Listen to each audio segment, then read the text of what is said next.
여러분 안녕하십니까? DSB 한국문학방송 문학포레스트 블루스튜디오의 김은자입니다. 더위가 마지막으로 기승을 부리는 여름의 막바지에 이르렀습니다. 오늘 여러분들과 함께 나눌 수필은 여러분들도 너무도 잘 아시는 윤재천 수필가의 구름카페라는 작품입니다. 윤재천 수필가는 한국 수필의 이론을 정립하신 분이죠.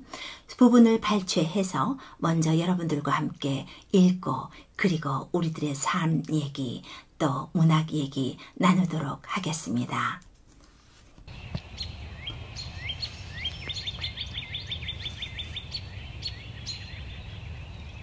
구름카페 윤재천. 나에겐 오랜 꿈이 있다. 여행 중에 어느 서방의 골목길에서 본 적이 있거나 추억 어린 영화의 책 속에서 언뜻 스치고 지나간 것도 같은 카페를 하나 갖는 일이다. 그곳에는 구름을 쫓는 몽상가들이 모여들어도 좋고 구름을 따라 떠도는 역마살 낀 사람들이 잠시 머물다 떠나도 좋다. 구름 낀 가슴으로 찾아들어 차 한 잔으로 마음을 씻고 먹구름뿐인 현실을 잠시 비껴앉아 머리를 식혀도 좋다. 구름카페 천장과 벽에는 여러 나라의 풍물이 담긴 종을 매달아 문이 열리거나 바람이 불 때면 신비한 소리가 들려 사람들의 영혼을 일깨우고 다른 한편에서는 세계의 파이프와 민속품을 진열해 구름처럼 어디론가 흘러가야 하는 사람들의 발길을 머물게 하고 싶다. 그 장소가 마련되면 한 시대를 함께 지냈다는 사실만으로도 영원히 떠나보내고 싶지 않은 사람들을 초대하여 향기 짙은 차를 마시며 비 내리는 날엔 비를, 눈 내리는 날엔 눈발에 마음을 씻으며 함께 보내고 싶다. 구름 카페는 나의 생전에 존재할 수 없는 것이어도 괜찮다. 아니면 그곳에서 숱하게 피었다가 쓰러지는 사랑하는 사람들이 곁에 있어 어디서나 만날 수 있고 느낄 수 있는 행복의 장소인지도 모른다.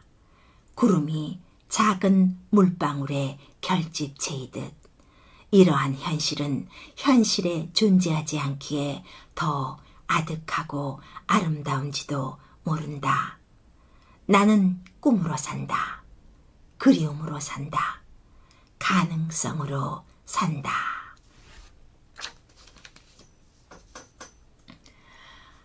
윤재천 수필가는 오랜 꿈이 있다고 했습니다. 그 꿈은 부와 명예가 아닌 소박한 것이면서도 본질적인 것입니다. 구름을 쫓는 뭇몽상가들, 구름을 따라 떠도는 역마살 낀 무사람들과 함께 차를 마시면서 마음을 씻을 수 있는 카페, 공간을 갖는 거라고 했습니다. 살아가면서 텁텁한 삶에서 오는 구름 낀 가슴을, 먹구름뿐인 현실을 비껴앉아서 머리를 식힐 수 있는 우리가 한 곳으로 만날 수 있는 그런 점을 말하는 것이겠죠. 왜 아니겠습니까?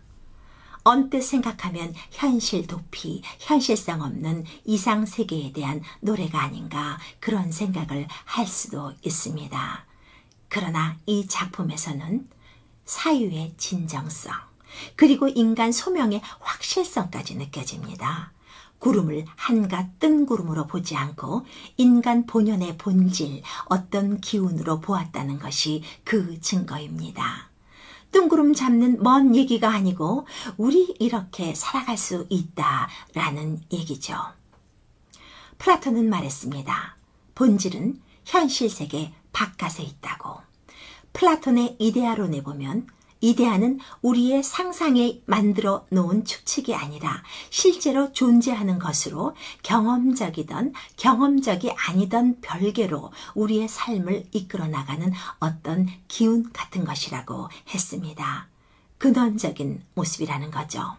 그런 면에서 우리가 나누고 있는 윤재천 수필가의 수필 구름카페는 우리를 이끌어 나가는 본질 세계에 대해서 깊이 사색해 주고 있습니다.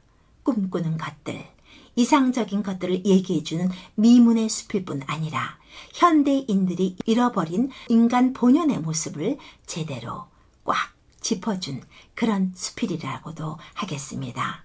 넓은 창과 촛불, 길게 드리워진 커튼, 그리고 고갱의 그림이 있고 첼로에 무디고 끈적끈적한 음률이 영혼 깊이 스며드는 인간 냄새 그윽한 구름 카페. 그런데 왜 작가는 구름이라는 단어를 썼을까요? 한번 생각해 볼 필요가 있다는 생각입니다. 구름 없는 하늘은 움직이는 하늘이 아닙니다. 그처럼 구름이 없으면 인간은 살아도 살아있는 것이 아니라는 얘기겠죠. 구름이 서로 엉겨 붙어서 함께 역동하고 하나의 덩어리가 되어 푸른 하늘을 건너는 것처럼 인간은 함께 꿈을 꾸고 나누면서 공동체로서 세상을 건너야 할 이유가 있다는 것입니다.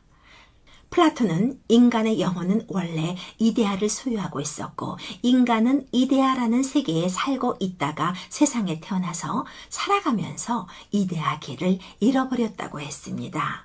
그래서 인간이 고향을 그리워하듯 이데아의 세계를 사모하는 것이라고 했습니다. 이 작품은 인간 본연의 모습으로서의 귀화, 회복이기도 합니다. 윤재천 수필가는 꿈은 현실에 존재하지 않기에 더 아득하고 아름답다고 했습니다. 중요한 것은 가능성으로 산다라는 말입니다. 이상 세계에 대한 리얼리티를 진하게 느낄 수 있는 문장이죠. 이 작품은 삶에 대한 작가의 진지한 해석, 그리고 그 빛나는 은유와 상징 하나로 우리가 사는 현실을 정화시켰다고도 말할 수 있겠습니다. 윤재천 수필가는요, 경기도 안성에서 출생했습니다. 중앙대학교 국어국문과 동대학원을 졸업했습니다. 1968년 현대문학으로 등단을 했고요. 상명여자사범대학과 중앙대학교 교수를 역임했습니다. 한국수필진흥회 이사, 한국문인협회 이사, 국제팬 한국본부 이사 등 많은 활동과 함께 현재 한국수필학회장과 한국수필연구소장 등을 맡고 있습니다. 1992년 개간 현대수필을 창간했습니다. 2005년에는 구름카페 문학상을 실제로 제정해서 지금까지 해마다 시상하고 있습니다. 수필 이론서로는 수필 작품론, 운정의 수필론, 현대 수필 작가론 등이 있으며 수필집으로는 구름카페, 청바지와 나, 어느 로맨티스트의 고백 등 다수가 있습니다. 한국수필문학상, 노산문학상, 산귀래 문학상, 흑구문학상, 조경희 수필문학대상 등을 수상했습니다. 잃어버린 인간성과 인간 근원적 모습에 대해서 질문한 것도 같은 그런 작품이었습니다. 다음 시간을 약속드리면서 지금까지 DSB 한국문학방송 블루스튜디오의 김은자였습니다. 감사합니다.